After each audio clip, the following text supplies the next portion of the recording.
Good evening. Oh, hey, Lupita.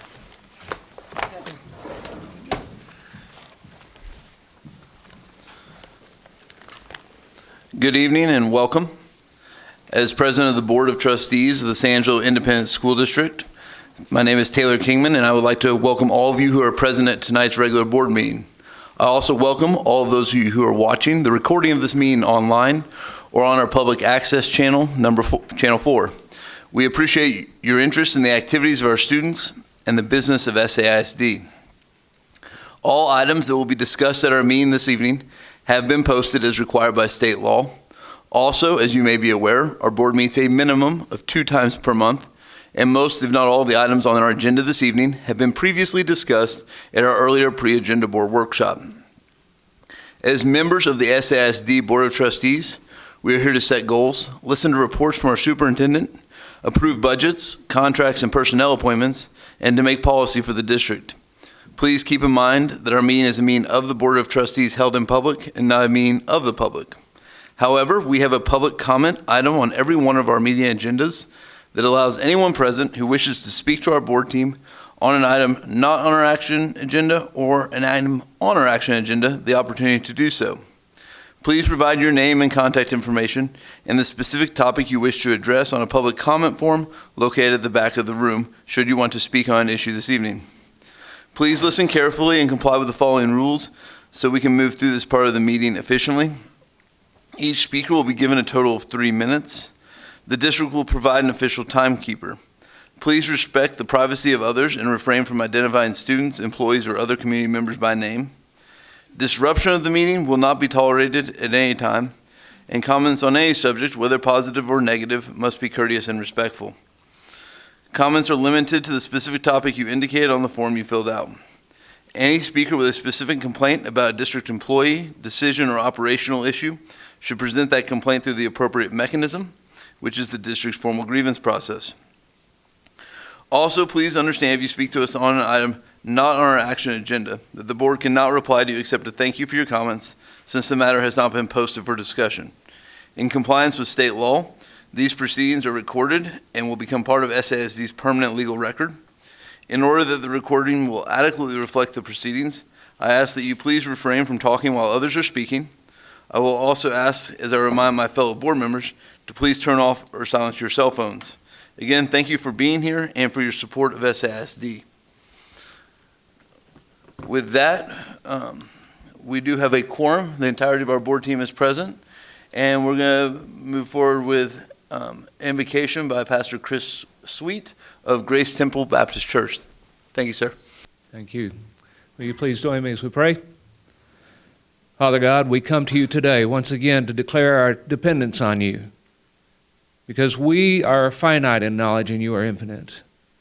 We are fallible, but you are perfect. And so, God, we seek you for wisdom, for discernment, for this board, for all the decisions that need to be made in order to continue to improve upon the education the students of San Angelo ISD receive. God, I pray that your will will be done and that your glory would be known. And we ask all this in the name of Jesus. Amen.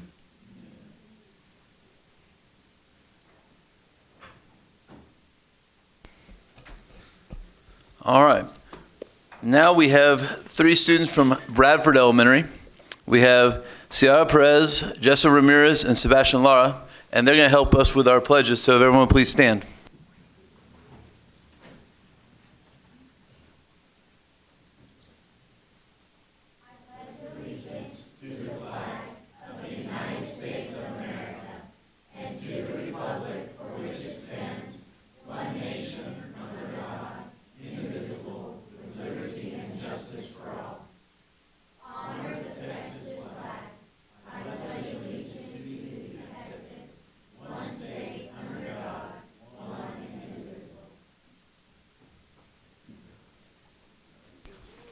Stay for pictures.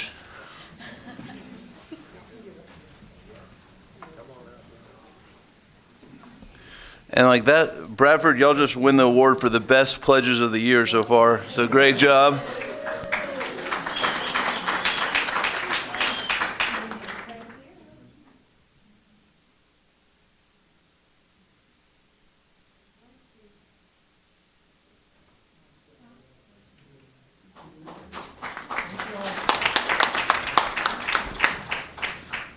We got some veteran fifth graders there, so that they took care of business. So thanks, guys.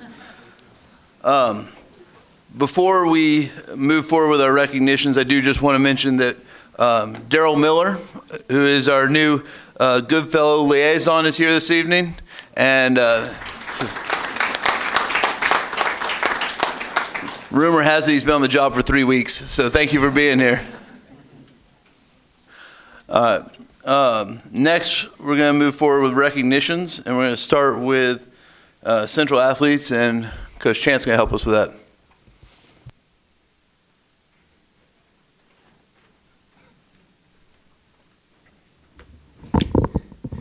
Thank you, Dr. Kingman, Dr. Moran, Board of Trustees. Come on, ladies. You're going to follow Coach McLaughlin. Here you go. Honored to recognize tonight our state qualifiers from the Central Swim Team.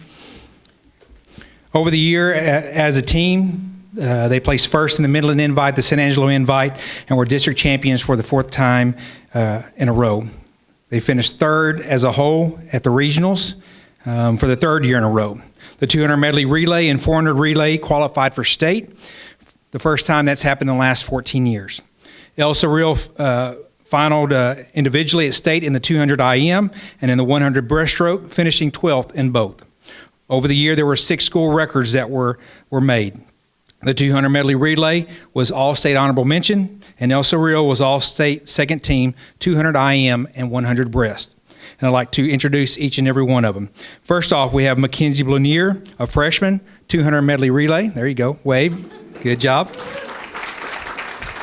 Peyton Brandt, Jr., 400 free relay. Mallory Manning, Senior, 200 medley and 400 free relay.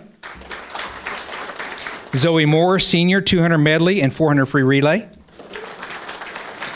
And last, Elsa Real, a Junior, 200 medley relay, 200 IM, 100 breaststroke, and the 400 free relay. Head coach was Matt McLaughlin, assisted by Michelle Smith this year. And again, ladies, we just want to congratulate. Come on, go.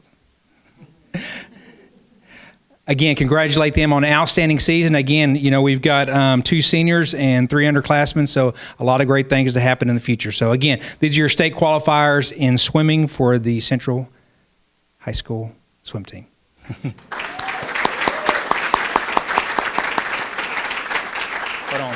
Hold on, Matt. Let's take a picture real quick, Matt.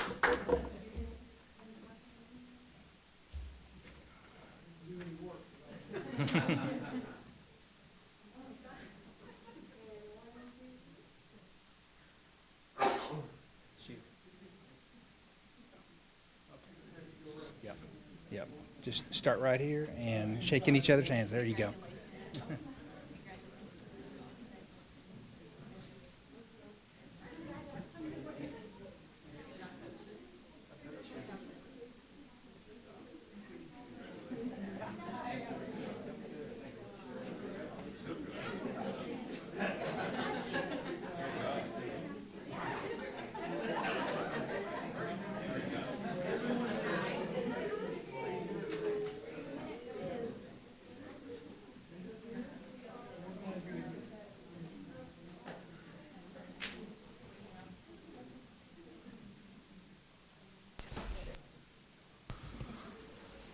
All right.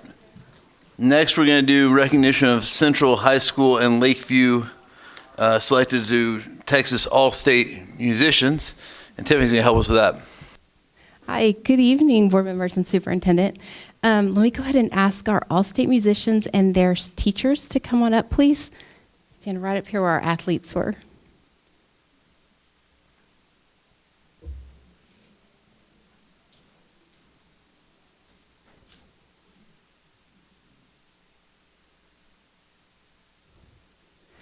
Okay, I am thrilled to introduce you to our TMEA All-State musicians for band, choir, and mariachi. Performing at the All-State level is more than just a performance. Students, I'm like choking up here, hold on. Okay, performing at the state level is more than just a performance. Students work alongside nationally and internationally recognized conductors, as well as practice and perform along the best of the best from all high schools in Texas. There are many, many rounds of competition and hours of practice to achieve this honor is something we're celebrating. I would like to introduce you to our 5 state musicians. From Lakeview High School, take a little wave right there. This is Isaac Corrales Rodriguez.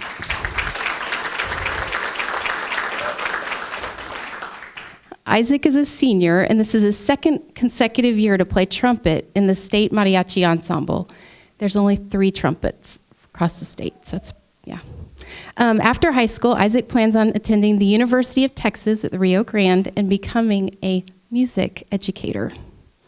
He is joined here with Rosendo Ramos, who's been his instructor since, 6th grade? Okay, so next. From Central High School, we have Jaden Wilha. Jaden is a senior. Oh, go ahead. Yeah. Jaden is a senior and plays the clarinet in the All-State Concert Band. We're excited. By the way, I heard their concert. They were great. We have another one from Central High School. This is Ian Carabajo. Did I say that right? Everybody clap.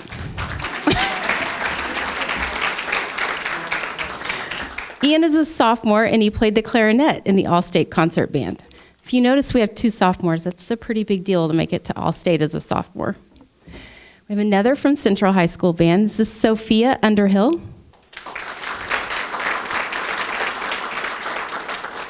Sophia is also a sophomore and played the flute in the All-State Concert Band. These 3 talented musicians are joined by their band director, Jason Jones.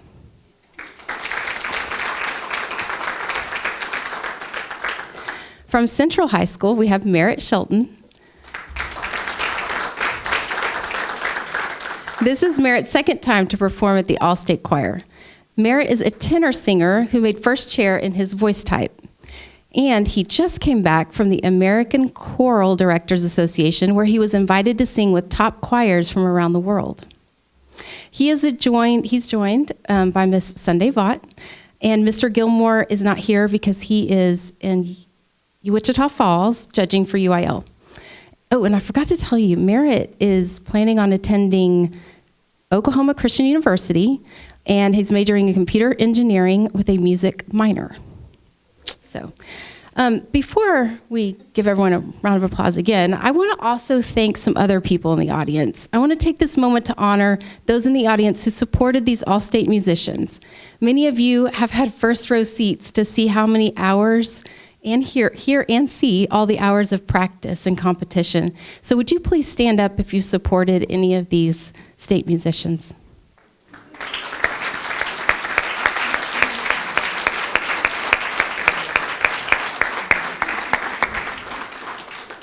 And from all of us, Isaac, Jaden, Ian, Sophia, and Merritt, may this amazing experience last your entire lifetime. I know they will. Cherish those memories in your heart. And we just are so very proud of you guys. Thanks.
All right, next up on recognitions.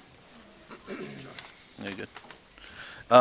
We have Dr. Gomez is going to recognize our district's communications team.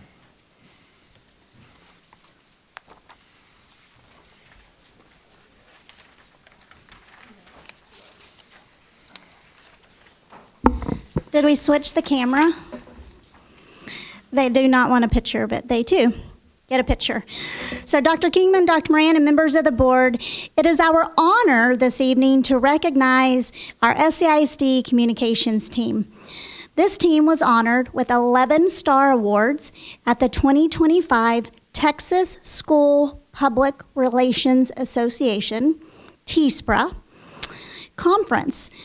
The award-winning communications team includes Jack Wilcox, always behind the scenes, creative director, Abba Buñuelos, secretary, Soon Chaw, director of community relations, and Shannon Schwartz, executive director of communications. Together, the team received 2 Best of Category awards, 8 Gold Star awards, and 1 Silver Star award. The awards honored work from the previous school year and were announced at TSPRA's 63rd Annual Star Awards celebration held on Wednesday, February 19th in San Antonio, Texas. TSPRA's Annual Star Awards recognizes outstanding communicators in school districts for their work in the areas of print, electronic, and visual communications. We appreciate Jack, Soon, Abba, and Shannon's outstanding work in helping to tell the stories of our students and educators and shining a light on the great things going on in SAISD. We also want to thank Molly Turk for her contributions as the Executive Director of Communications during the time these stories were told, videoed, and captured. Job well done, SAISD Communications team. Please, if you will, come up with Dr. Moran for a very quick picture.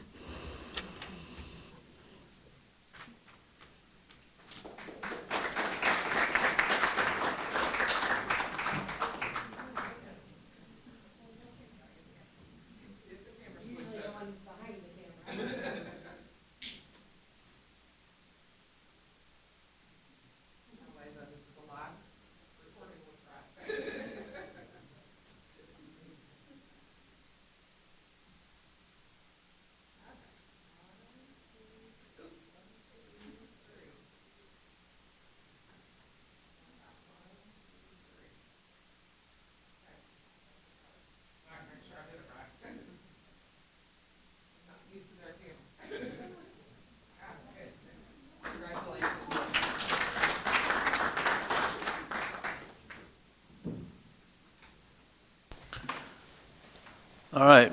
Next on our agenda is item 5, which is public comment, and Alexandra Looning has comment on curriculum.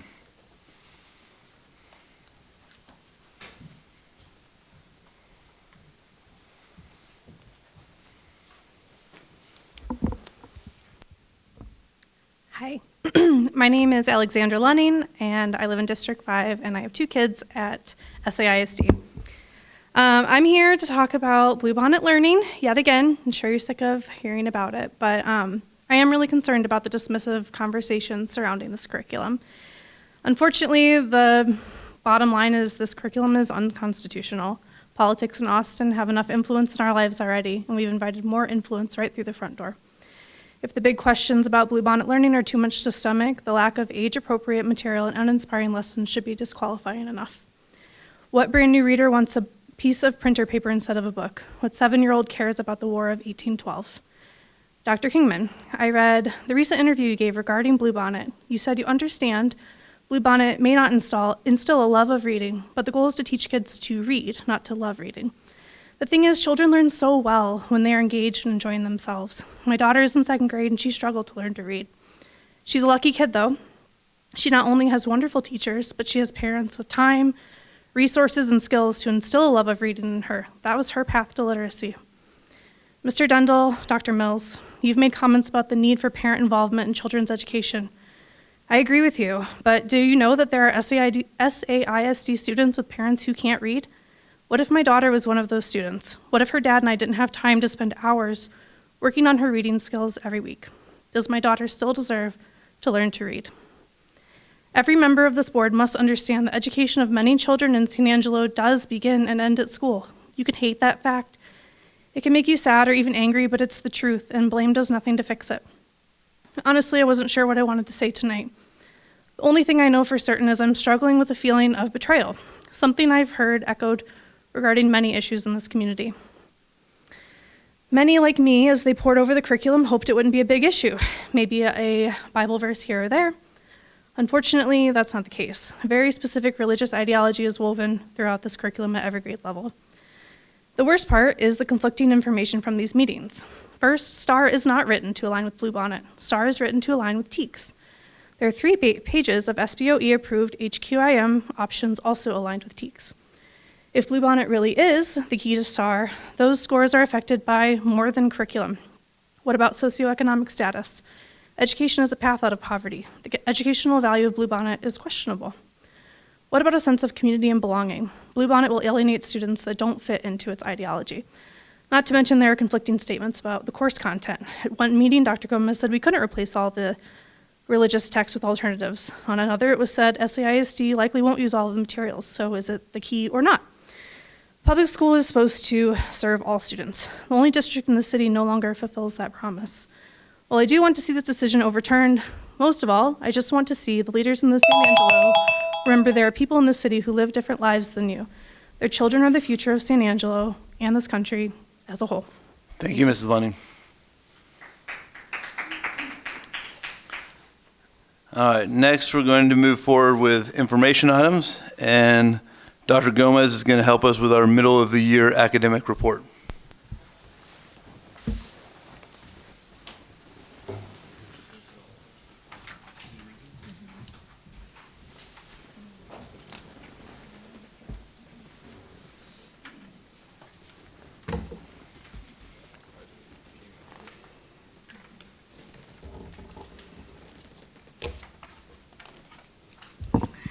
Dr. Kingman, Dr. Moran, and members of the board, this evening's report provides an overview of our middle of the year assessment data from M-Class and NWEA MAP.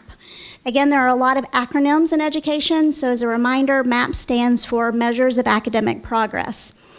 Results from these assessments indicate student growth trends across grade levels, highlighting strengths and areas for targeted support. M-Class data reflects early literacy progress with notable gains in foundational reading skills. NWEA MAP results show overall growth in reading and math with specific attention to students meeting or exceeding projected growth targets. The data from these assessments is used to inform instructional strategies, interventions, and professional learning to ensure continued progress through the remainder of the year. So for slide 1, it's a reminder of the 24-25 board superintendent goals adopted in September. These were the 2 academic goals. Goal 1 talks about our summer academic programming, and we'll discuss that in greater detail in our April regular board meeting.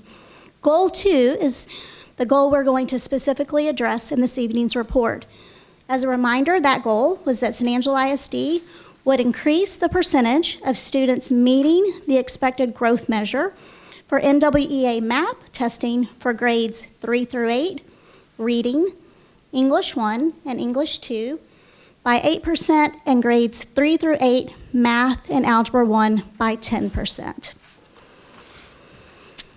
MAP is different from the STAR test, our state assessment, because unlike standardized tests, MAP growth is administered 3 times a year during the school year, beginning of year, middle of year, and end of year. And it adjusts to each student's performance rather than asking all students the same questions. What MAP does for teachers is it lets teachers know where a student's strengths are and where needed help is, so teachers can then use this information to help them guide instruction in the classroom. So I just wanted to point that out because there was a very specific reason that MAP was selected for the academic goal over the state assessment.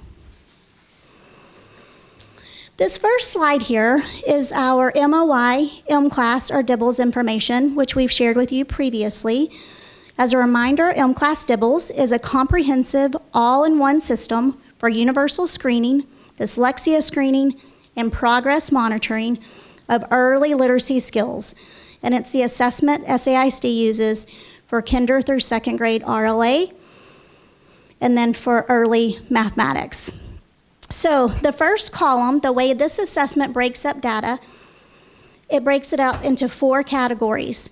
Students that are well below the benchmark level, students that are at below the benchmark level, students at the benchmark level, and students at above the benchmark level. We've had ongoing conversations about students when they enter SAISD in kindergarten and the lack of early literacy skills and being ready for school. The BOY district data is San Angelo ISD's data from this school year. So specifically, you can see 52% of students that entered SAISD in kindergarten, the BOY administration, were well below the benchmark level. We've added, and I want to highlight our curriculum team for this information, because while we always look at our district data, it's good to have the national levels as well, so you know where you compare. So I want to thank them for their work on giving us the national comparisons. So right off the bat, we can see that the national, well below benchmark level, BOY is 45%, where students entering SAISD are coming in below that level. So that's just, I wanted to point out that first column for BOY. But the information this evening is for the MOY testing window. So while 52% entered kindergarten well below, by the middle of the year testing, that had decreased to 40%. We're still not at the national MOY level of 31%. Then as you go over, you're going to see some adjustments. Look at the MOY district data. So in the beginning of the year, we were at 18%, MOY 20%. That's because some students move from the well below to the below level. Then you can see the at level. When you look at the at level, students coming in SAISD and kinder were about 14%, where the national level was 16%. We've known that we have a greater need due to economic status and prior experiences before entering school. We had a greater percentage of students striving in the area of early literacy. And then you can see the BOY above benchmark, SAISD was 16%, national was 20%, and then again, MOY district above benchmark level, 16% as compared to the 27%. So I want you to take just a second to look at that. And then I want us to look at the gains made when students are in the system from kinder, first, and second grade. So yes, we acknowledge and have a very intense plan for students as they enter the district that are in need of intervention. When students are in the system receiving solid instruction, those gaps for striving students are closing, and the district is nearing the national averages.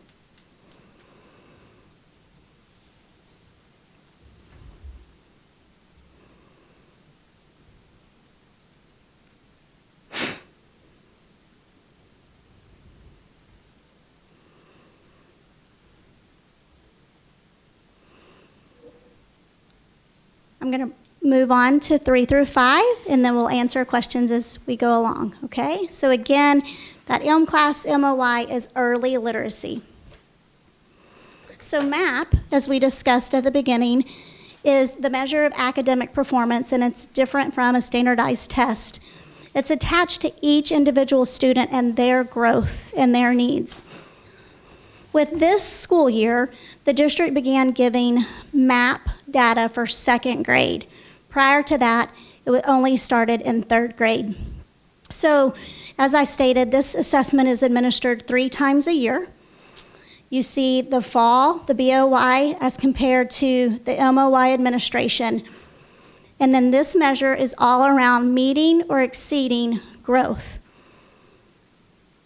So as we go all the way across there, again, in the area of math, you are seeing student growth at all levels.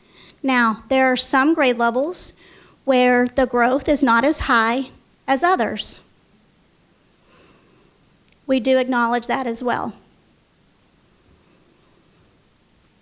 Also, the middle school level, 6th, 7th, and 8th grade math has not had a new instructional material. And so that was on prior instructional materials. 3 through 5 math had new instructional materials this year, and Algebra 1 had new instructional materials this year. This is just another way of looking at that in a chart form from your students meeting or exceeding their growth measure. We also have historical data from the transition from elementary to middle school, where the trends show less growth the first year of middle school with that transition. There are several variables that go into that. Most often, students leave elementary with having 2, possibly 3 teachers, and go to secondary where they have 7 or more teachers, and also shorter instructional blocks.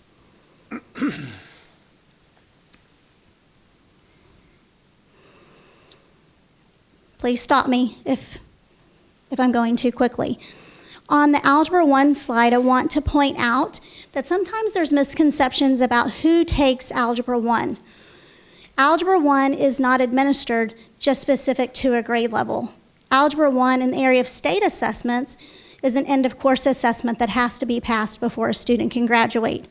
Now, typically, students take Algebra 1 in 8th grade or 9th grade, but you have students that do advance that still are working on their Algebra 1 end of course. So you'll notice in 23-24, the data was specific to 8th and 9th grade. Beginning with the 24-25 school year, the district wanted information on any student still needing to take the Algebra 1 end of course, which yes, that is a separate assessment, but where MAP is different again from that standardized test is it gives information to teachers that can form and guide their instruction. So while 12th grade looks high, we did have student growth, we're happy for that. Those are students at the very end of their school career that are needing to pass that EOC. But what this does is it gives us a way to track each individual student that is still working to grow in that subject area. I pointed out specifically instructional materials in middle school because 6th, 7th, and 8th grade math had not had new instructional materials. So this is just another way of looking at the data. You can see again that there is growth at those levels. Some have higher growth than others. You also have to keep in mind that those aren't the same groups of students. So you'd have to look at cohorts there. But I want to point out the Algebra 1. At the very bottom of the 23-24 column where it says there were students missing, prior to this year with the administration of MAP, the district did not have a way to see if each student that needed to test tested. We put new protocols in place so that we have attendance rates and accountings of every student testing. That was a big change for our high school campuses, and those protocols made it very similar to a standardized assessment from the state. So that's the reason why there were some missing from 23-24. We saw that as an area of needed improvement. So again, a 6th, 7th, and 8th grade did not have new instructional resources in the area of secondary mathematics. Algebra 1 was the group that did. So in a semester of instruction, the growth point was an average of 8.5 for an overall increase of 62% student growth in one semester of a new resource. Real quick, the blue is the entire school year? The blue? Yeah, for the 23-24, that's... Yes, sir. Mm-hmm. It's the school year from the comparable data we had, yes, sir. Because we did not have BOI, MOI, and EOI for all students last year. Okay, so now MAP data for RLA, Reading Language Arts. Again, this assessment starts in 3rd grade in elementary. I'll pause so you can see the BOI administration to the MOI administration and the growth. Grades 3, 4, and 5 did have new instructional resources. 6 through English 2 did not. There was professional learning around their adopted resource to help teachers at the beginning of this school year.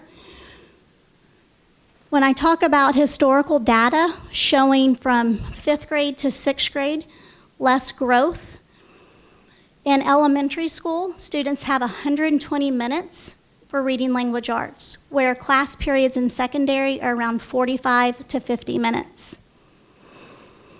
The students were still growing, but when I show you the next chart, we had great concerns about the amount of growth, specifically in 6th and 7th grade. This chart shows that description. So our growth in 6th and 7th grade in the 23-24 school year was actually inverted. So that's been flipped, and there is now growth. However, the growth is not to the degree we would like it to be, and we're having further conversations about 6th and 7th grade RLA and blocks. And again, when you see the 11th and 12th grade on the 24-25 school year, the same is true with English 1 and English 2. All students are not freshmen or sophomores that take the assessment, and so we wanted a way to track the data for all students who still needed an English 1 or English 2 EOC, so teachers had information for their instruction.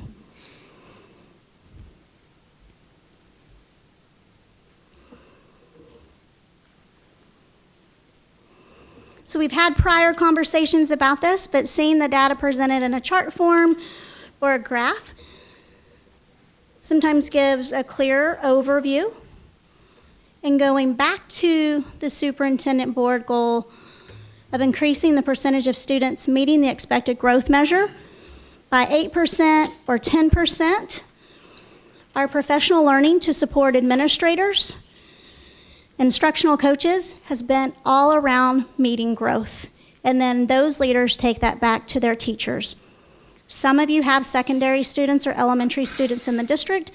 Some of you work with students and may have heard more conversations about individual conferences with teachers and students so that students have accountability and they're directly involved in their learning in the areas that they need to focus on individually for their strengths and their areas of needed growth. And that's just the overall general overview. I'm happy to answer any questions at this time. Any questions for Dr. Gomez? I do. For the Algebra 1 kids that are seniors, so if they did take it twice, they've already taken it 6 times, right? Good job. Mm-hmm. So what are we doing? What's happening with those kids? Because they're obviously a senior, they're not taking Algebra 1. So where are they continuing to learn the skills to hopefully pass that? Because that, you and I know that when they're in middle school, they still think it's a star. So we go over and over how many EOCs you have to pass. And even though you pass algebra, you can go to geometry, but if you don't pass EOC, it's still hanging over your head. So what are we doing to help our seniors, juniors that still have to pass that? So there are several different routes to provide support for students. Both high schools have an intervention period in their schedule. That's one regular time block that students receive intervention even though they might not be enrolled in the current course.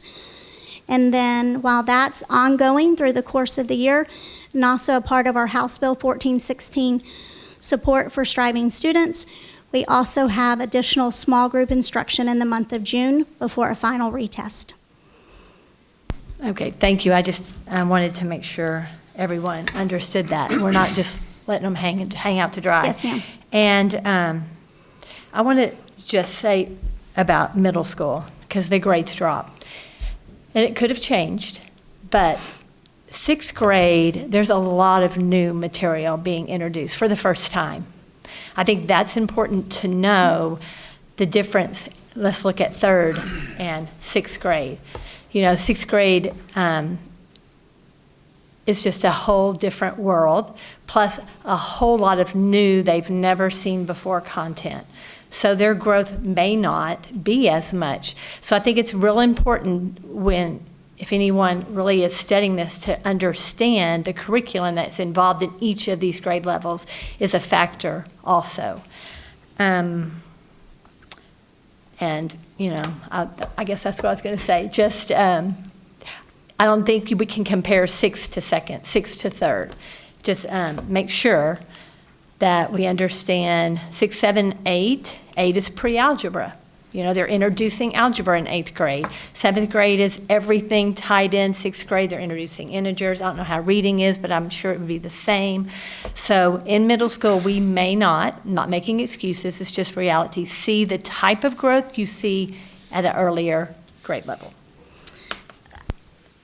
Ms. Duncan, I know that wasn't a question but a comment, but I will say that at every grade, there are multiple variables. So you can't just look at the data as a flat narrative. You have to look at the multiple variables. For example, the teacher, and I've said multiple times, there's no perfect resource. There are great teachers. The resource is a variable, and how solid is the resource for the teacher. PLCs, as you know, we believe in professional learning communities where more minds are better than one. I know you've stated this before. You might have a really good way to teach, specifically, let's say integers, whereas you might need some help with slope and intercept. But when you're able to communicate and collaborate with your coworkers, then we can have stronger plans to benefit our students. So multiple variables for sure.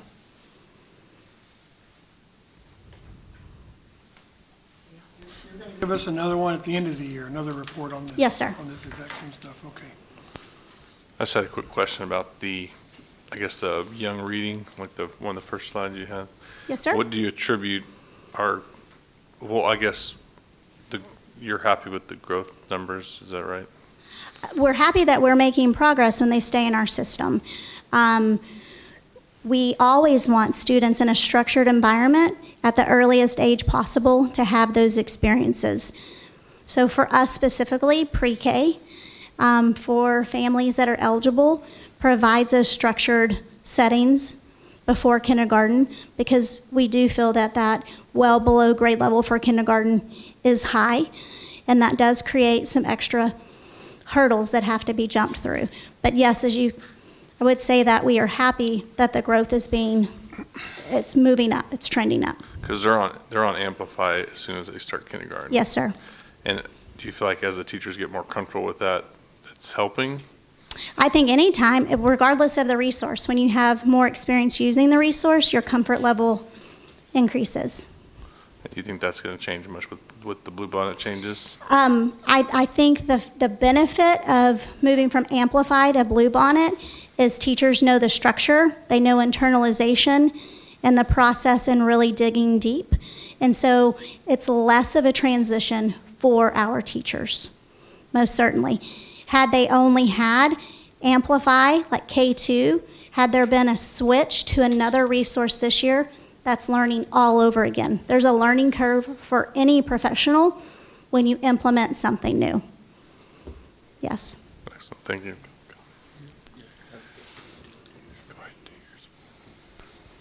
You go up to the back to the map data. This one's fine. So when on both reading and math, our winner numbers, and I know it's not exactly a cohort, but our winner 25, if you look at the following grade levels, fall of 24, how do those compare? Because in my mind, growth of 9 in 6 months in one semester is higher than we've traditionally been, but I don't have that data in front of me. So how does our winter to our fall numbers of the following year, how do those compare to previous years? Does that make sense? I know there's a slide yes, backwards. For sure. Again, it goes back to cohorts of students. Right. And so that we do look at that and track that, and we have some cohorts that are growing at faster and higher rates than other cohorts. But the overall data for all grade levels is showing an upward trend. Thank you. Mr. President, I've got a couple of comments to make, if you don't mind. First of all, universal pre-K has been talked about across the state, and we know that that would be really helpful to San Angelo ISD. We've got a lot of kids we don't get to touch before they hit kindergarten, and we'd love to do that. So we're going to keep beating that drum and look at ways to pull in more students who are pre-K age. The second is, as we talk about our scores, we're not satisfied. I mean, we've got a lot of work to do, but I know from experience that if we can create a baseline and really diagnose the system, and we're in the middle of that. If we need a full year. At the end of this year, we'll have one full year's data, which we have never had before. We've had some schools test, some schools not test. Everyone's testing. At the end of the year, we're going to get a real clear picture of where we're strong and where we're weak. But at the end of the day, it's not about the curriculum, it's about the teacher in the classroom. And so more important than a curriculum is going to be us working very hard to expect more out of our staff. We've got great teachers, but we have some weak teachers. And those weak teachers at a campus with one or two, or let's say two or three in a grade level, if you have one weak teacher, it can sink a campus with regard to state performance. And we know that. And so we're going to have to work hard as a district to put our best physicians with our most needy students, if you will.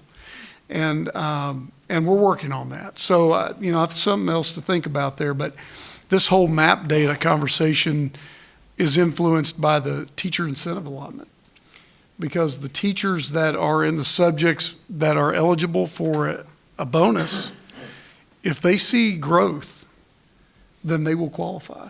And so there's a little motivation here. And we're trying to expand that to include far more teachers. We kind of got in the game late. We just applied last year, so we're in the data collection year, and it'll take another year and a half for the checks to start rolling out. I think I've got my dates right, but it takes about 2 to 2.5 years to apply, do your calibration, and then do your data collection, and then for the state to say, yes, those people qualify or not. But we're well on our way to getting that done for our teachers. So higher expectations, this curriculum that we're implementing, no doubt about it, from my discussions with teachers, the rigor is far more than we have in the past. So it's not rocket science, but it does take intentional effort. And I think we're heading the right direction. We'll have to make course corrections along the way, I'm sure. But I'm anxious to see after a full year where we land. And then I think I'll feel better as a superintendent to look at you all and say, all right, here's where we are and here's where we're going. Throw some summer school interventions in there that we really haven't done. I think we're putting things in place that are going to really help us. Plus, you get these kids in 2nd, 3rd, and 4th grade that have had this foundation. As they roll through the system, they're going to start, it'll be a snowball effect. They're going to start performing better.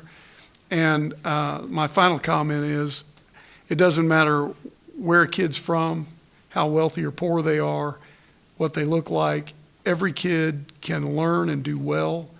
We just have to put the right systems in place to make sure that we're giving them the right support. It is more challenging when you have students in poverty, but all of Texas has that generally, except for pockets. Most of Texas is suffering from the same challenges we are, so there are no excuses. It's just a matter of doing what needs to be done. Dr. Moran, the first designation period for teachers under TIA this year, 6th through 8th math and reading, English 1, English 2, and Algebra 1, if they were to designate, they would receive the compensation in August of 2026. Yeah. And Dr. Moran, you mentioned pre-K in the legislative thing. How are they sitting on that? How's that looking? I don't think the state can afford to do it. We can't do it. It'd be great. We get half-day funding for students who qualify. Yeah. And then if we chose to do a full day, we pay for the other half. But there are some creative ways that we can get more kids that are pre-kindergarten enrolled in our system, and we're working on those, and we're going to bring you some thoughts on that in the coming months. Okay. Thank you. You bet. Any further questions for Dr. Gomez? I had a question. Going back to the kindergartners who were not 52% or whatever were not ready, I was wondering if the data separates out the kids who did go to pre-K compared to the kids who didn't, and see what kind of growth they've had. Because I mean, the ones who obviously didn't go to pre-K are going to have a much bigger growth curve than. In the system, it doesn't. We have to hand gather that information. Okay. Yes, Okay. ma'am. All right. Thank you. Yes, ma'am. That's a great point, though, and those are things that we definitely look at. There are other variables, too, such as retention, how many schools a student may have attended, attendance, multiple factors. Can I make one more comment? Of course. Sorry. One more question. One more comment. Dr. Gomez mentioned retention. I think it's worth stating that this school year alone, we've had about 800 kids withdraw from our district, and more than 600, 650, have come to us. That's a tremendous turnover.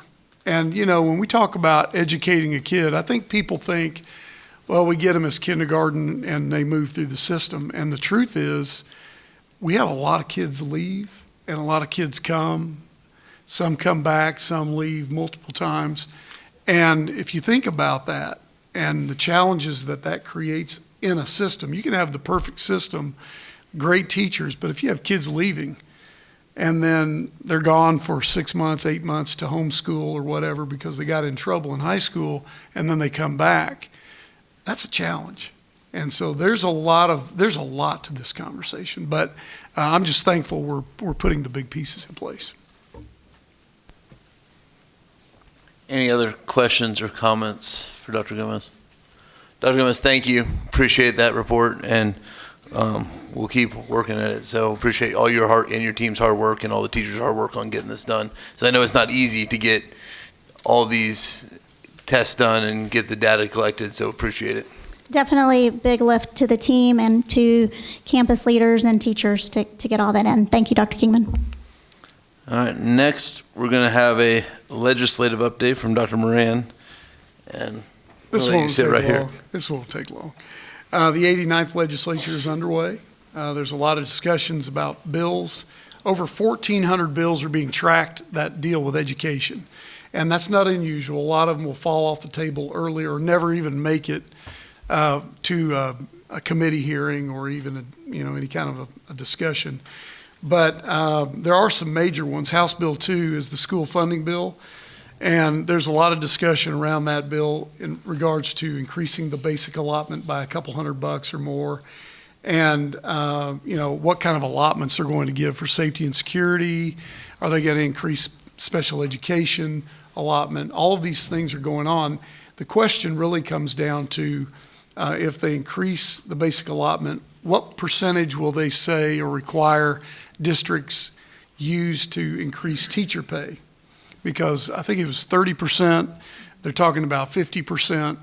And if they give us, if you get $100, but you have to spend 50 on teacher pay increases, we're all for teacher pay increases, but we do have a lot of other people in the district that work that are not teachers.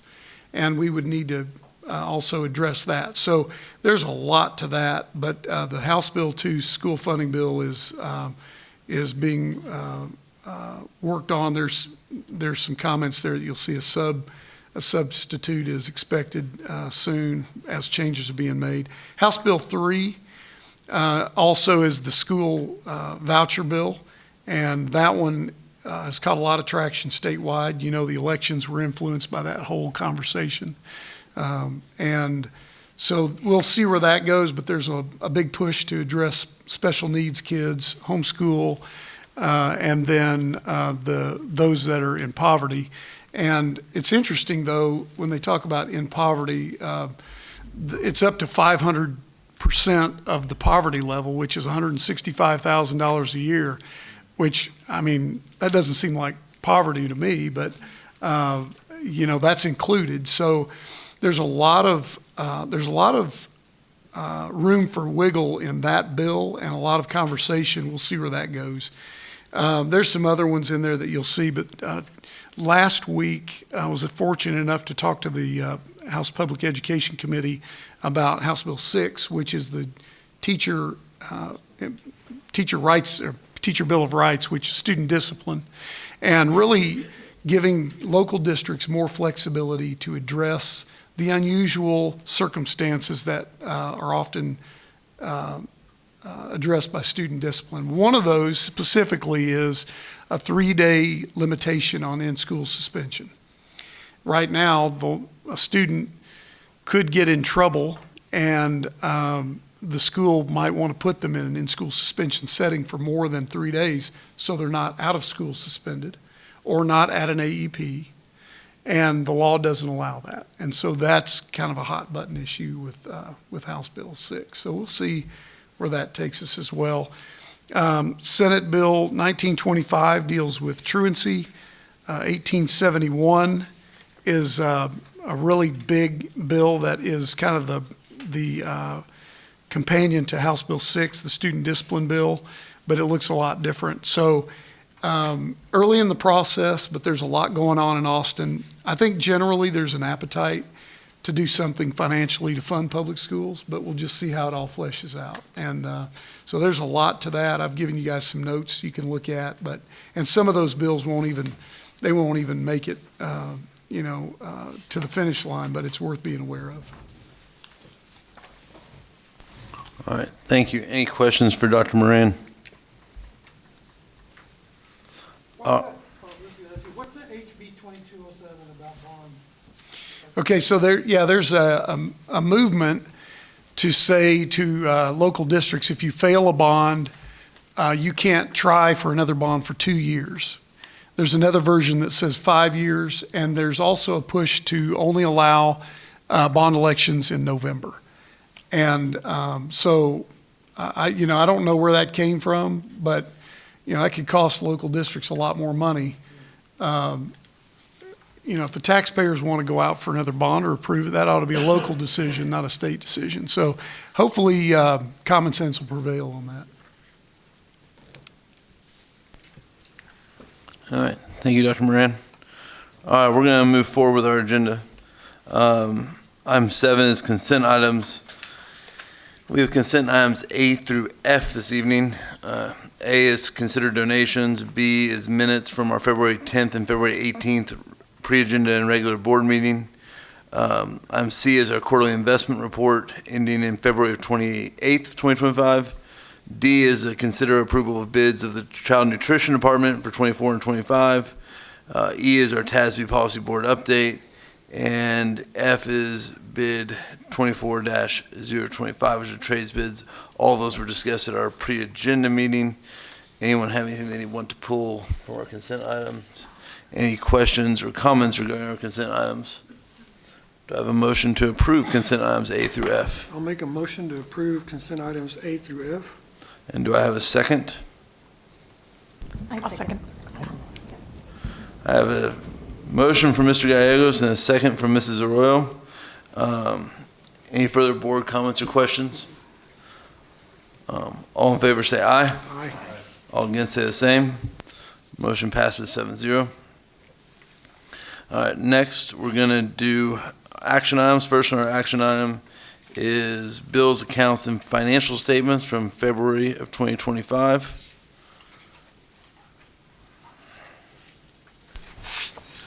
Move for approval. Second. So I have a motion from Mr. Dindal and a second from Mr. Gallegos. Again, just a reminder, this was discussed at our pre-agenda meeting. Any questions or comments? Yes, Dr. Kingman, all these reports, again, were discussed in length at our pre-agenda workshop, and all of these reports can be found online down to our checkbook. Go to our website, saisd.org. There's a district tab on one of the main headers, and under that district tab, you'll see a tab called Financial Transparency, where all these reports can be found. All right. So I have a motion from Mr. Dindal and a second from Mr. Gallegos. Any further board comments or questions? All in favor say aye. Aye. All against say the same. Motion passes 7-0. All right, we do have a Item B is consider bid 25-001 Oaks Sewer Line Replacement. Mr. Henry's going to help us with that one. Thank you for having me here tonight. Tonight I bring forth bid 25-001 Oak Sewer Line Replacement. The Central Oak Sewer Line running from the student bathrooms to the city has collapsed and needs to be replaced. In conjunction with Park Hill, an RFP was released for the replacement of the sanitary sewer line in the building from the cafeteria to the city. Bids were received and 3 contractors submitted pricing for this project. Precision Plumbing Solutions LLC of San Antonio has proposed all 3 methods. Their specialty is excavating under the slab and replacing the line from below the slab and filling the tunnel with flowable fill. At this time, the administration recommends option 3 and contracting with Precision Plumbing Solutions LLC of San Antonio for the replacement of the sewer line at Oak Central for a total price of $334,489. A $50,000 contingency is included in this price. Do you all have any questions over that? This is going to be going from the back, if I'm correct, from the back of the building to Oak Street all the way? Completely under the whole building? It runs pretty much from the front of the building all the way through the kitchen, and then it goes out the back and across the parking lot. Across the park to and Oak connects Street. to the city. On Yeah, Oak the Street? city's line comes from the street to about 3/4 of the way into that parking lot in the back of the cafeteria. Is it Oaks or Magdalen? Magdalen. Magdalen, okay. Jason, are they, this is all complete subfloor. Is there anything that they're doing above floor to a certain level A to little replace? bit. They're doing a little bit of, there's some floor drains, and they'll be making connections to those. So there may be a little bit of cut to get those Okay. drains in there, but the majority of it's going to take And place the underneath. plumbing fixtures in the bathroom, are they going to come up to, I'm not sure if they're on carriers or not, are they going to get that? Yes, they're going to connect to all the new drains are going to collect to all the. All the lines. way to the fixture? Yeah. I was just curious, there were other bids that were less. Why did we go with Precision Plumbing? The way that these bids are scored is there's a rubric that we go through, and it has several different criteria, and we score each one of them individually. There's a group of us that scored it, myself, Tony with maintenance, also assisted, and certain areas you score higher, in certain areas they scored lower, and that's what ended up making the Precision Plumbing. I think their experience with this type of construction scored them higher. The price difference was very small once you do the point system, and their past experience with this sort of project is what pushed them over. Also, it looked like their completion days was 30 compared to 90 of the other, which I thought was. Absolutely, that's another huge factor. I have a question. I know that we've talked about plumbing issues at this campus in the past. Is this the main plumbing issue, or are there others that we'll have to look at in the future? This is the main plumbing issue. This is the one that we had bid out previously in 23, and now we're going to come back and finish it up.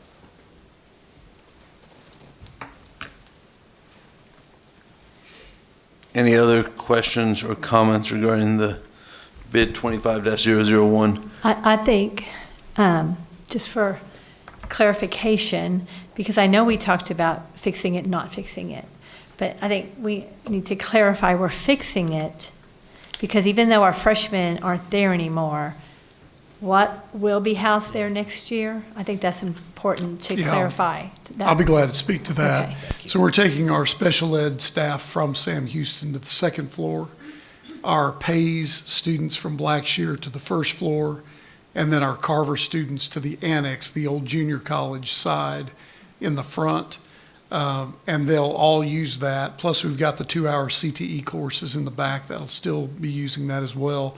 And that'll free up Sam Houston and a lot of maintenance on those other 3 campuses. And so it should be a good move long-term for us.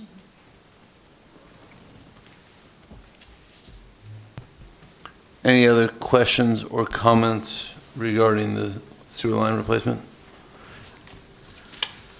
Assuming we approve this evening, Jason, I know they said that, I see that it's a 30-day turn, days to complete. When was their estimated start date? They were pretty much ready to start when I talked to them. Once they can mobilize, so that by the end of the next month easily. So being finished by the summer That's to what move we're into that shooting for. facility for those, the relocation shouldn't be a difficulty. No. Okay. Any other comments or questions? All right, do I have a motion? Dr. Kingman, I'd move to recommend option 3 in contracting with Precision Plumbing Solutions LLC of San Antonio and for the replacement of the sewer line at Central Oaks for the total price of $334,489 with a $50,000 contingency included in that price. Second. So a motion from Mr. Dindal and a second from Mr. Gallegos. Any further comments or questions? All right, all in favor, say aye. Aye. Against, say the same. Motion passes 7-0.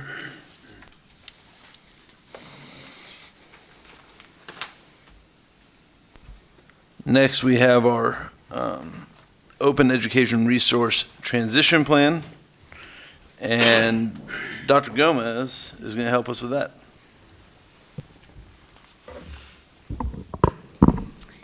A school district is required to have a locally maintained open education resource transition plan to qualify for the per student state-developed open educational resource entitlement. A school district is required to have this transition plan only when first adopting a State Board of Education approved OER product for a grade level or subject course or expanding implementation of the product to additional campuses and or grade levels. So while the transition plan is a new requirement for the district, the pieces of the transition plan are not new for our teachers in grades K through 5 and Algebra 1 because they've been using a resource. Specifically, I'd like to highlight SAISD's transition plan for meeting all requirements. First, the timely access to print materials and related manipulatives. The district will submit their order as soon as we are allowed. That is with the timeline. I reminded you that EMAT, the ordering system, closes at the end of this month and does not reopen until mid-May. They shut it down for approximately 6 weeks in the prime ordering time. So as soon as the district can submit our order, we want to be at the first of the queue because it's essential that teachers have those materials for our summer work. Another component of our transition plan is sufficient planning and instructional time. So the district has developed systems and processes for all campus principals when they submit their master schedule. The process includes the involvement of the principal managers and curriculum and instructional staff. This is essential because there must be devoted time on the campus master schedules for teachers to implement and use the instructional resource. Can't ask a teacher to do something if they're not giving the allotted time. SAISD's plan also includes clear expectations for the implementations of the materials, the protocols, and the assessments. The way San Angelo ISD sets those clear expectations is not just from a group at the administration building. You need multiple stakeholder perspectives involved in that process. 2 summers ago, the district reinstated teacher voice in the use of instructional materials and assessments. So continuing for the 3rd summer in a row, applications for what are called unit collaborators. Those are the staff teams made up of staff serving in the role of teachers, instructional coach, or interventionist, because those staff members are closest to the instructional resources being used as they directly serve our students. Those applications are open to any staff currently serving in those roles, and they close by 5 p.m. on April 25th. Those teacher teams provide input And that input clarifies the protocols for all staff, because all staff won't be able to, due to other commitments, sign up to serve on those roles. And that information is shared in August professional learning. Additionally, our SISD transition plan includes the clear communication and public posting if materials have been modified. Now, we haven't been in front of all of these teacher teams yet to post this, but this will be posted on the SISD Curriculum and Instruction website. And, I'm gonna scroll. No, that one's the one. No, the other one. You kind of scroll. So this is an example. You can kind of go back. Sorry. So for example, what's required for the transparency and the stakeholder input is if anything is modified from the curriculum, that has to be posted for the public and for parents to see. So for example, in kindergarten here, you can see the units in the curriculum and if there was any action taken. Now this is still in draft form. This is the initial work until those teacher teams meet to look at the materials in June. You can see for some units, the proposal is no action taken to use the resource as presented. You can see in others, for example, Unit 7, that lesson, the recommendation has been to remove that lesson.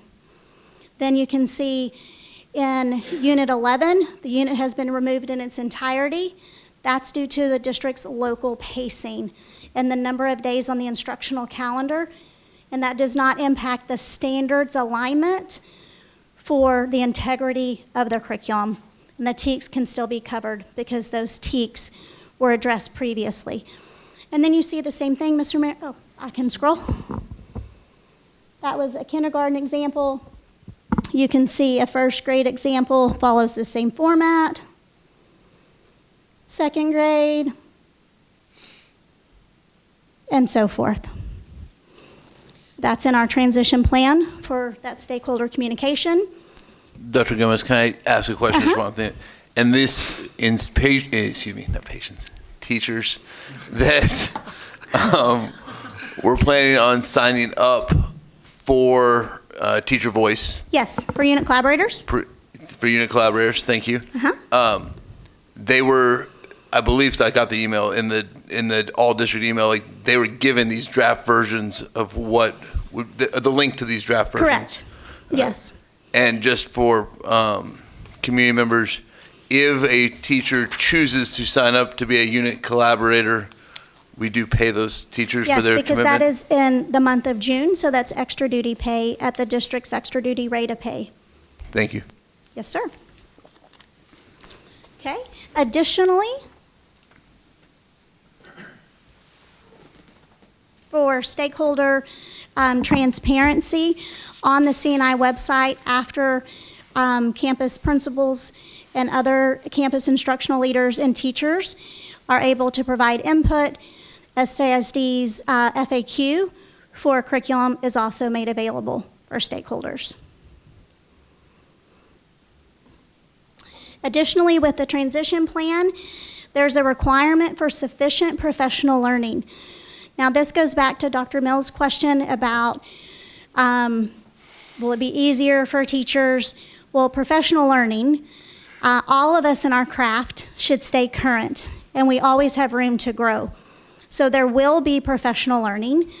SAISD hosts what's called a Learning Palooza every summer. We have that already scheduled, and that information has gone out for save the date. The course selections for Learning Palooza go out Friday of this week, and our Learning Palooza is July 15th and 17th. So we have specific professional learning sessions during that Learning Palooza. Also, there are other offerings that are made available to staff if those dates do not work for them that will also qualify for trade day credits. And as a reminder, on the adopted district instructional calendar, there are 2 trade days for a required 12 hours of trade credit. So that is in the summer professional learning. We know that it's no different than the instructional day with students. So teachers are not on contract in July, so they may or may not attend due to other obligations. But when all staff are back on contract in August, the August district professional learning days do address necessary professional learning for the resource. And again, teachers in grades K through 5 in Algebra 1 will have less of an implementation curve from being familiar with the resource. For the Open Education Resource Transition Plan, they are locally maintained by a school district. They don't have to be submitted to the Texas Education Agency, but they could be requested if the commissioner wanted to see them. And school districts report completion of the plans through the EMAT system. And that's just the overview of SAISD's transition plan, meeting the required components before ordering opens. Any questions for Dr. Gomez about our Open Education Resource Transition Plan? So like you said, on the kindergarten RLA, you have like Unit 7 removed, Unit 8 removed, and then, now, is that what's going to be done, or is that just suggested to be done? This is a suggested draft to educators. And who's that from? That's from the team of educators in the district that have deeply reviewed the curriculum. But again, it's not just one group making those final decisions, and that's why it's opened. And so as Dr. Kingman was asking for staff that were interested in those grade levels to apply to serve as a unit collaborator, this information went out so they had an idea of what they would be working on should they serve in that role in the month of June. So is each unit collaborator, is the teachers for that grade responsible for that, for deciding a lesson, or can any teacher from any level? They have to be in the current grade level because they're going to be the ones closest to the resource, except interventionists and instructional coaches work with a grade span across all the grade levels. But to be a kindergarten teacher on the kindergarten unit collaborator team, the staff member needs to be a kindergarten teacher. All right, thank you. Any other questions for Dr. Gomez? Do I have a motion to approve the Open Education Resource Transition Plan as presented? I make a motion to approve the open instructional material plan. Do I have a second? I'll second. So a motion from Mrs. Duncan and a second from Dr. Mills. Any further board comments or questions? All in favor say aye. Aye. All against say the same. Right. All right, so 6-1.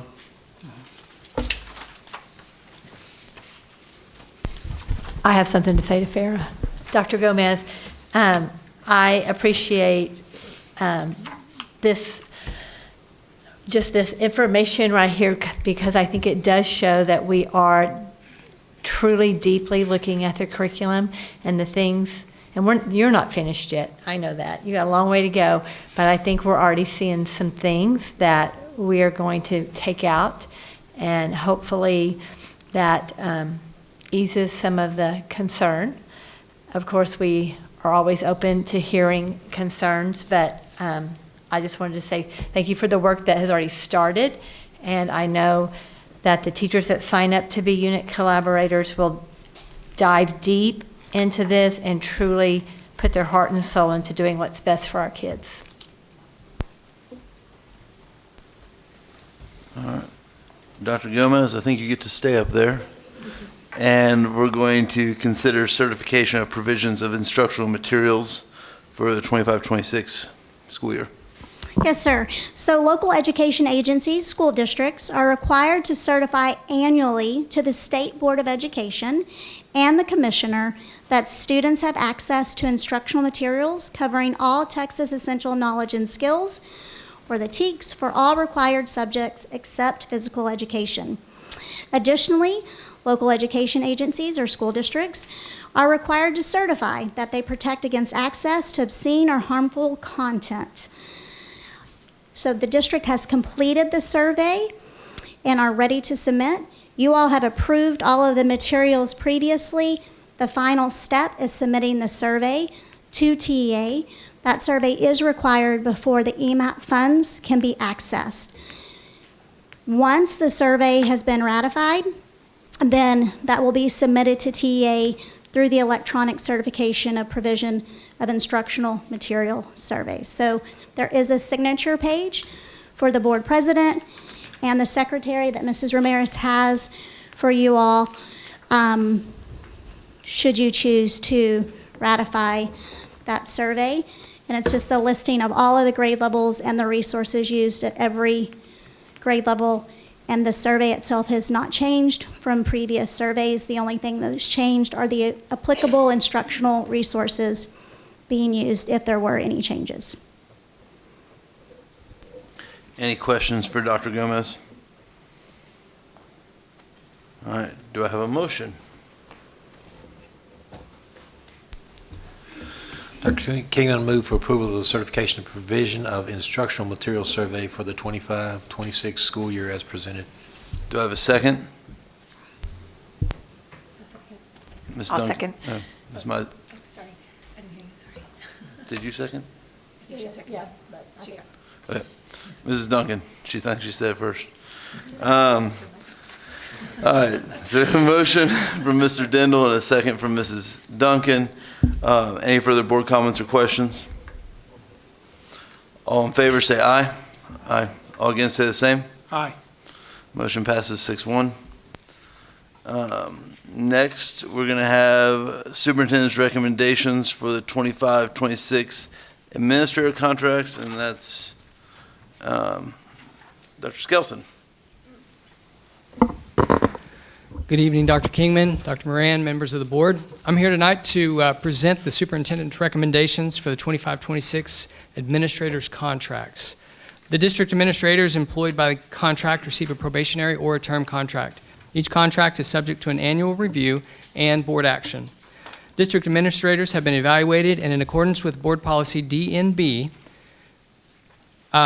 or they've been evaluated, I apologize. And after consideration of those evaluations and discussions with their immediate supervisors, the superintendent recommends action on the contract as presented under a separate cover, which you guys received.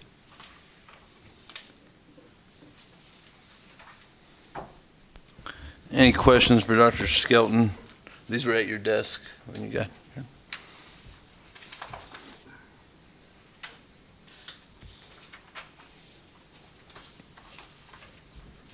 Any comments or questions? So do I have a motion to approve the administrator's contracts as presented? I'll make a motion for approval of the superintendent's recommendations as presented. Motion from Dr. Mills. Do I have a second? Second. A second from Mr. Gallegos. Any further board comments or questions? All in favor say aye. Aye. All against say the same. Motion passes 7-0. All right, next, thank you, Dr. Skelton. Next, we have Dr. Brandon coming up to talk to us about the Ultra Coach Liner bus purchase. Dr. Kingman, Dr. Moran, Board of Trustees, we have an opportunity to purchase a bus that we can take possession of in the next 30 days for student travel. We've talked about the Van Hool buses that the district purchased years ago and have certainly given great service. We have 2 of those with bad motors now. I mean, those are, I don't know if that's 15 plus years in the Van Hools. And then now we have one that is having issues with the air ride suspension that they've had worked on twice. We purchased 2 Bluebird buses. You saw one out front this evening. We hope to have the other one by the end of this week. Those are for 2 of the replacements for Van Hool. We have an opportunity to purchase the Ultra Coach Liner. It was coming out as a demo. I think to get specific, the company sends 1 bus for school shows, TASA, TASB, things of that nature, and then they have a line, Ultra Coach Liner, that they would send out 56 passenger to more of a luxury line for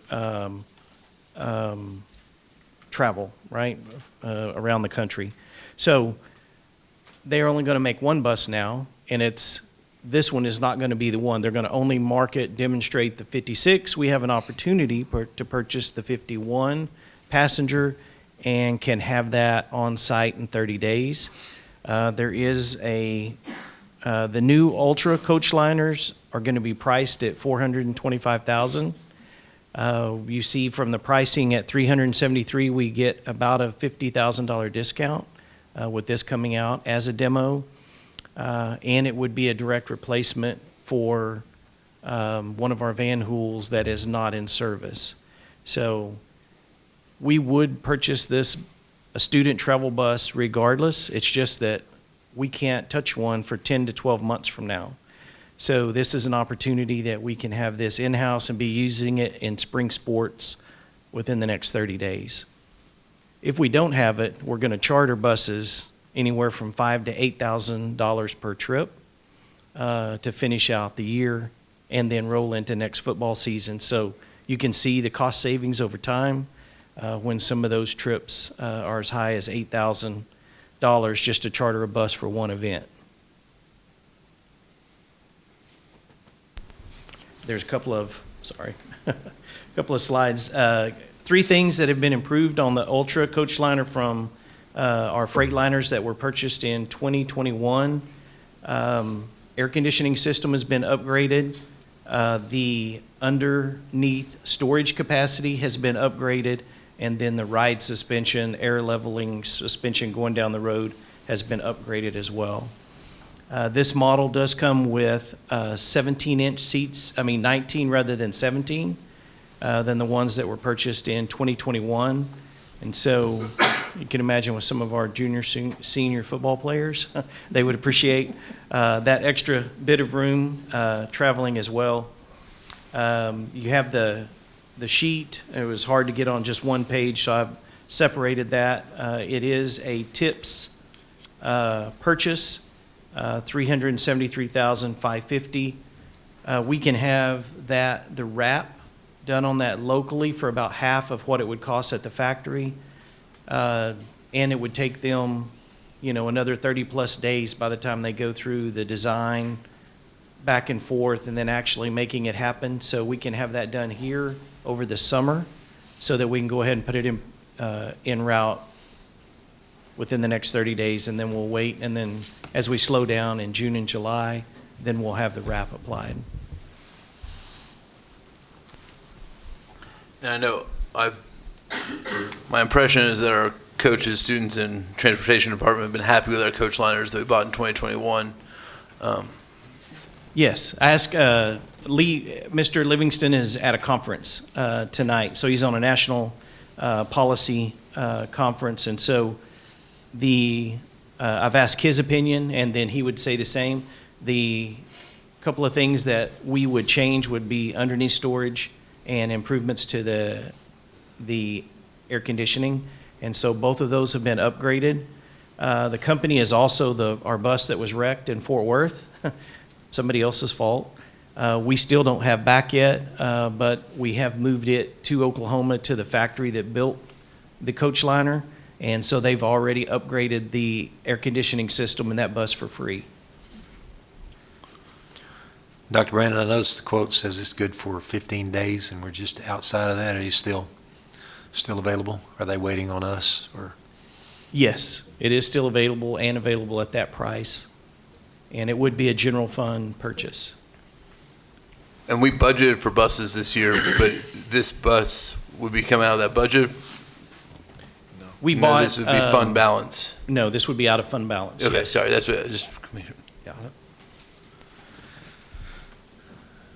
But as you were saying earlier, we just had another one of our Van Hools go down for yes, sir. Good, it's probably. In the shop. It's been in the shop probably for about 30 days now. We've had a repairman out twice, a mechanic twice, and they can't seem to fix whatever's wrong with the airbag system that lifts the bus up and down as it's being loaded. And the other benefit of the coach liners, in my memory from a couple years ago, is that we get the engines worked on locally, correct? Yeah. Correct. As opposed to having to send the Van Hools we were sending to Dallas. Right, to Dallas. Dallas. And you pay for the towing to get it over Yeah, completed, yeah. And I also believe when we looked at Van Hool prices a couple years ago, they were $800,000 for Yes, a sir. Van Hool. The Van Hool's comparable has gone up to 800,000 to 900,000 for a Van Hool replacement, so And that's this is about half. and that's not That's a even reconditioned as one, Mr. too. Dindal said. That's not even a new Van Hool, correct? Correct. Yeah. Yeah. Well, the state doesn't let you buy brand new. You can't buy those kind brand new. You gotta buy refurbished. Hey, Merle, are these bigger than the Freightliners that we have? This one? Or they- These are, so the Ultra coach liner is slightly wider, 2 inches in the aisle, and then the 19-inch seat instead of the 17. And these have restrooms? Does not. This one doesn't, okay. Yeah, and we've asked the coaches that question, and they said, we're going to stop regardless. So they said we would rather have the seating capacity than to add that and take 6 seats out. So, And all the students in the back of the bus also agree. And so, no one wants to sit in the back. All right. So, do I have a motion to approve the buying of a 2025 Ultra Coachliner SE travel bus?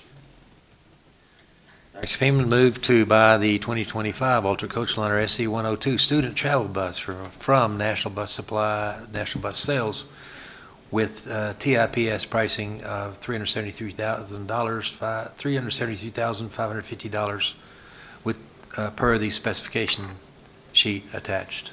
Second. A motion from Mr. Dindal and a second from Mr. Gallegos. Common theme this evening. Do I have any further board comments or questions? All in favor say aye. Aye. All against say the same. Motion passes 7-0. All right, we do need to go into executive session, but before we do that, I'm going to say the announcements because I almost forgot to do that last time, and Mrs. Ramirez had to remind me. So announcements are our finance and pre-agenda workshop will be on April 14th at 5:45, and our regular board meeting will be April 21st next month at 5:45. With that, we're going to go into executive session under 551.074, which is personnel matters. We'll be back as quick as we can.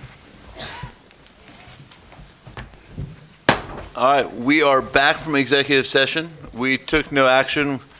We had no votes. And with that, we are adjourned. Thank you.